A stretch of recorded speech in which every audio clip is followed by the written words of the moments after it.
ما نه میبخشیم نه فراموش میکنیم و نه عقب مینشینیم. همان گونه که جنایتکاران نازی در نورنبرگ محاکمه و مجازات شدند، تو و همدستانت نیز محاکمه و مجازات خواهید شد. ولی کسانی که میگن که نمیبخشیم نه فراموش میکنیم، یعنی حس انتقام جویی رو میخوان ترویج بدن، به دید من کمکی نمیکنن به ایجاد یک فضای اعتماد و آرامش و امنیت. به دست آوردن آزادی خیلی قوی تره که بر مبنای بازگشت به انسانیت و مدارا و تعامل و همکاری باشه تا انتقام جویی.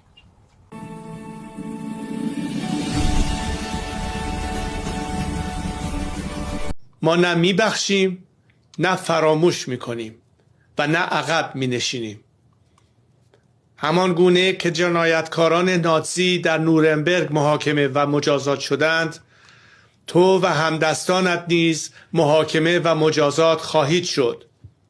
ولی کسانی که میگن که نمیبخشیم نه فراموش میکنیم، یعنی حس انتقام جویی رو میخوان ترویج بدن، به دید من کمکی نمیکنن به ایجاد یک فضای اعتماد و آرامش و امنیت. به دست آوردن آزادی خیلی قوی تره که بر مبنای بازگشت به انسانیت و مدارا و تعامل و همکاری باشه تا انتقام جویی.